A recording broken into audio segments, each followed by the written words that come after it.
ইসলামের ইতিহাস জানবে না, তাহলে হীনমন্য জাতি হবে।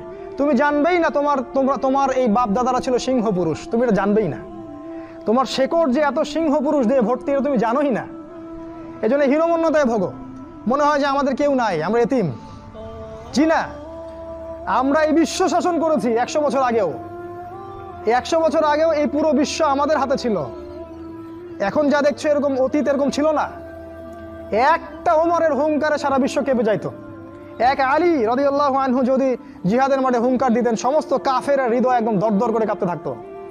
আমাদের সিংহ পুরুষ বাবারা দাদারা এরকম ছিলেন। আমরা এত হীনমন্য জাতি ছিলাম না। আজকে আমরা আমাদের পরিচয় ভুলে গেছি, ইতিহাস পড়তে হবে তোমাকে। আর কি পড়তে হবে? ইসলামের অর্থনীতি পড়বে। অর্থনীতি জানো না, তুমি হালাল হারাম বুঝতে পারবে না। ওরা তোমার সাথে প্রতারণা করে এমন হারাম ঢুকিয়ে দিবে, তুমি বুঝতেই পারবে না এটা হারাম ছিল। ইকোনমিক্স পড়তে হবে, খুব ইম্পর্টেন্ট সাবজেক্ট এই জামানার জন্য।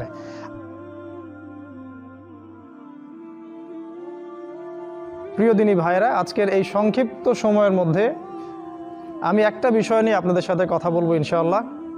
সেই বিষয়টা হচ্ছে শেষ জামানায় যুব সমাজের করণীয়। শেষ জামানায় যুবক যে শ্রেণীরা আছেন, আপনাদের কি করতে হবে বা আপনারা কিভাবে করবেন এই বিষয়ে আমি আমার ক্ষুদ্র জ্ঞানে কিছু দিক নির্দেশনা দেওয়ার চেষ্টা করব ইনশাআল্লাহ। শোনার আগ্রহ আছে ইনশাআল্লাহ? চাচাদের জন্য যদিও লেকচারটা না, তবে আপনারা আপনাদের সন্তানদেরকে এটা পৌঁছে দিতে পারেন। যুবকদের জন্য কেন স্পেশালি আজকের লেকচার সেটা আমি পরে বলবো ইনশাআল্লাহ। তার আগে আপনাদেরকে একটা হাদিস শোনাই। নবী সাল্লাল্লাহু আলাইহি ওয়াসাল্লাম বলেছেন যে আল্লাহ পাক যখন থেকে এই পৃথিবী সৃষ্টি করেছেন, তখন থেকে নিয়ে কিয়ামত পর্যন্ত পৃথিবীর সবচেয়ে বড় ফিতনা, সবচেয়ে বড় বিপর্যয়, ফাসাদ এবং পরীক্ষার নাম হচ্ছে মাসিহুদ দাজ্জালের ফিতনা। কার ফিতনা? এই নামটাকে শুনেছিলেন? আলহামদুলিল্লাহ। এগুলোর নাম অবশ্য এখন মসজিদে খুব একটা শোনা যায় না, অথচ নবী বলেছেন সবচেয়ে বড় ফিতনা শেষ জামানার মাসিহুদ দাজ্জালের ফিতনা। রাসূল সাল্লাল্লাহু আলাইহি ওয়াসাল্লাম বলেছেন পৃথিবীর এমন কোনো নবী নেই যিনি তার কওমকে দাজ্জালের ফিতনা সম্পর্কে সচেতন করেন নাই। এমন কোনো নবী নাই যিনি তার কওমকে দাজ্জাল সম্পর্কে সতর্ক করে যান নাই। উদাহরণ দিতে গিয়ে রাসূল সাল্লাল্লাহু আলাইহি ওয়াসাল্লাম বলেছেন নূহ আলাইহিস সালাম পর্যন্ত তার কওমকে দাজ্জাল সম্পর্কে সতর্ক করেছিলেন। আমিও তোমাদেরকে সচেতন করছি, কিন্তু আমি তোমাদেরকে একটা কথা অতিরিক্ত বলতে চাই যেটা অন্য কোনো নবী বলেননি। সেটা হচ্ছে মাসিহুদ দাজ্জাল হবে এক চোখে অন্ধ, কিন্তু তোমাদের রব আল্লাহ তিনি অন্ধ নন। ব্যাস এতটুকুই। তিনি আরো বলেছেন যে ব্যক্তি প্রত্যেক জুমার দিনে, শুক্রবার জুমার দিনে সূরাতুল কাহাফ তেলাওয়াত করবে, আল্লাহ পাক সেই ব্যক্তিকে দাজ্জালের ফিতনা থেকে বাঁচিয়ে রাখবেন। তিনি বলেছেন যদি প্রথম 10টা আয়াতও মুখস্থ করে সূরা কাহাফের, অথবা শেষ 10টা আয়াত, আল্লাহ পাক তাকে দাজ্জালের ফিতনা থেকে নিরাপদ রাখবেন ইনশাআল্লাহ। মানে সূরাতুল কাহাফে এমন কিছু আছে, ভালো করে বোঝেন, সূরা কাহাফে এমন কিছু আছে যা আপনাকে দাজ্জালের ফিতনা থেকে বাঁচাবে। সেটা কি, সেটা জানতে হলে, বুঝতে হলে আপনাকে সূরাটা পড়তে হবে। এই সূরাটা কয়জন পড়েছেন? হাত উঁচু করেন। মাশাআল্লাহ। এখানে আছি আমরা কতজন হব? তার মধ্যে 2 জন। মাশাআল্লাহ। এই সূরার মধ্যে এমন কিছু আছে যেটা আপনাকে দাজ্জালের ফিতনা থেকে বাঁচাবে। আমার একটা সাজেশন হচ্ছে কোরআনের অর্থ বোঝেন আর নাই বোঝেন, প্রতিটা দিন মিনিমাম আধা ঘন্টা থেকে 1 ঘন্টা কোরআন তেলাওয়াত করবেন। অর্থ বোঝেন আর নাই বোঝেন। আর যাদের শক্তি সামর্থ্য আছে অবশ্যই আপনার অর্থ বোঝার চেষ্টা করবেন।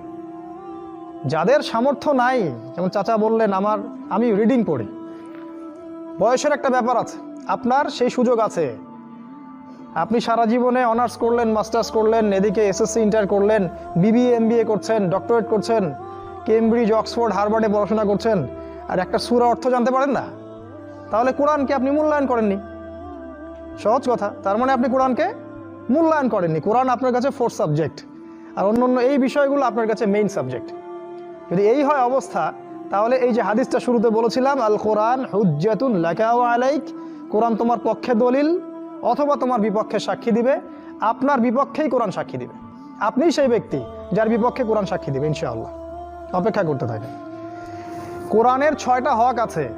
কোরআন বিশুদ্ধ করে তেলাওয়াত করা শিখতে হয়, এর অর্থগুলো বুঝতে হয়, এর আদেশগুলো মানতে হয়, নিষেধগুলো বর্জন করতে হয়, কোরআনের দাওয়াত মানুষকে দিতে হয়, আর কোরআনের হুকুম আহকাম বিধিবিধান বাস্তবায়ন করতে হয়। এই 6টা হক যারা আদায় করে না, কোরআন অবশ্যই তাদের বিপক্ষে কথা বলবে কিয়ামতের মাঠে, কোনো সন্দেহ নাই, কোনো ডাউট নাই। আর যারা এই হকগুলো আদায় করে, কোরআন অবশ্যই তার পক্ষে সাক্ষী দিবে ইনশাআল্লাহ। জেনে রাখেন, কোরআন যার পক্ষে সাক্ষী দিবে নিশ্চিত সে জান্নাতে যাবে ইনশাআল্লাহ, কোনো সন্দেহ নাই এই বিষয়ে। তাই আমি অনুরোধ করব যে সূরা কাহফ যারা পড়েননি অবশ্যই অর্থসহ পড়বেন। এই সূরার মধ্যে এমন কিছু একটা আছে যা আপনাকে দাজ্জালের ফিতনা থেকে বাঁচতে সাহায্য করবে। সেটা জানতে হলে আপনাকে আসহাবুল কাহফের গল্পটা পড়তে হবে। এতটুকু বলছি, আর কিছু বলবো না।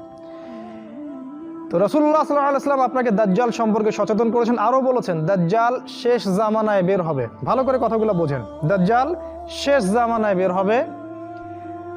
ইসরায়েল যে জায়গাটা দখল করে রাখছে ওই জেরুজালেম থেকেই দাজ্জাল বের হবে। জেরুজালেমের ইহুদিরা দাজ্জালকে অনুসরণ করবে। দাজ্জালের হাতে সমস্ত ক্ষমতা থাকবে। সে যাকে চাইবে তাকে খাবার দিবে, যাকে চাইবে তাকে দুর্ভিক্ষ দিয়ে দিবে। সে মহামারী ছড়াতে পারবে, সে আকাশ নিয়ন্ত্রণ করবে, সে এই পৃথিবীর প্রতিটা শহরে সে প্রবেশ করবে।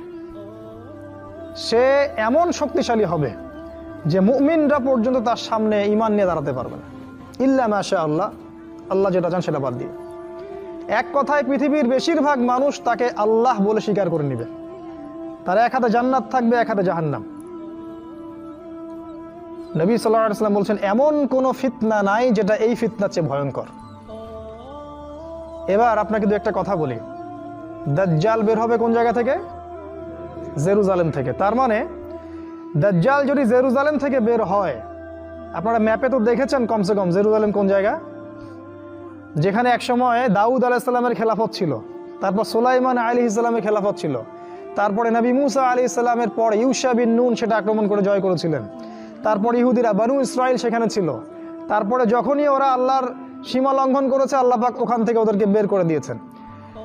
এবং 2000 বছর পর্যন্ত 2000 বছর পর্যন্ত এই ইহুদি খ্রিস্টানরা ওখানে ঢুকতে পারেনি, 2000 বছর পর্যন্ত। কিন্তু 1914 সালে যখন প্রথম বিশ্বযুদ্ধ হয়, তারপরে সারা বিশ্বের ইহুদিরা ওই জেরুজালেম দখল করেছে। এবং 1947 সালে এই ইহুদিরাই এই ইসরায়েলকে একটা রাষ্ট্র ঘোষণা করেছে। এবং আজকের এই বিশ্বে, সারা বিশ্বের super power leading ruling state হচ্ছে এখন ইসরায়েল, এখন আমেরিকা না। এখন আমেরিকা পৃথিবীর রুলিং স্টেট নয়, এখন ইসরায়েল হচ্ছে পৃথিবীর রুলিং স্টেট, নেতৃত্ব দানকারী রাষ্ট্র। এই বিশ্বের সমস্ত রাজনীতি, এই বিশ্বের সমস্ত সুদভিত্তিক অর্থনীতি, এই বিশ্বের সমস্ত মিডিয়া, সমস্ত প্রযুক্তি, সমস্ত অস্ত্রশস্ত্র যা কিছু আছে সব কিছু জেরুজালেম থেকে এখন নিয়ন্ত্রণ করা হয়। তোমাদের কোনো সমস্যা? তোমাদের কোনো সমস্যা? সমস্যা থাকলে বাইরে চলে যাও, এটা দিনই মজলিস। ব্যস্ততা থাকলে বাসায় চলে যাও। জেরুজালেম থেকে পৃথিবীর সবকিছু নিয়ন্ত্রণ করা হবে, এখন সেটা হচ্ছে। এবং এখান থেকেই মাসিহুদ দাজ্জাল বের হবে। তাহলে ইসরায়েলও দখল হয়ে গেল, ইহুদিরাও সেখানে চলে আসলো, এবং জেরুজালেমকে 2017 সালের রাজধানীও ঘোষণা করা হলো। আর এই জায়গা থেকেই বের হবে মাসিহুদ দাজ্জাল। তাহলে এর আগমনের কতটুকু সময় বাকি আছে চিন্তা করতে থাকেন। এখন এই চিন্তার খোরাক আপনাকে দিলাম। আমরা তো এসব নিয়ে চিন্তা করার সময় পাই না। মানে আমাদের চিন্তাটা হচ্ছে আত্মকেন্দ্রিক।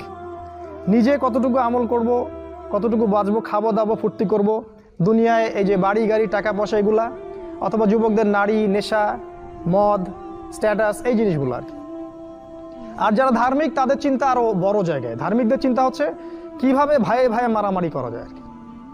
ইখতলাফি মাসআলাগুলোকে নিয়ে কিভাবে মারামারি কাটাকাটি করে উম্মাকে ভাগ করা যায়, এটাই আমরা খুব ভালো শিখেছি আর কি। আর ওই ইহুদিরা সারা বিশ্ব থেকে ইহুদিরা এখন ওই জেরুজালেমে দখল করে ফেললো। আমাদের জায়গা, আমাদের দেশ, আমাদের প্যালেস্টাইন, যেখানে ঈসা আলাইহিস সালাম নামবেন, সেখান থেকে আল্লাহ পাক ইসলামী খেলাফত সামনে বাস্তবায়ন করবেন। ইমামুল মাহদি এবং ঈসা আলাইহিস সালাম মিলে ওই জেরুজালেম থেকেই সারা বিশ্বে ইসলামী খেলাফত বাস্তবায়ন করবেন সামনে।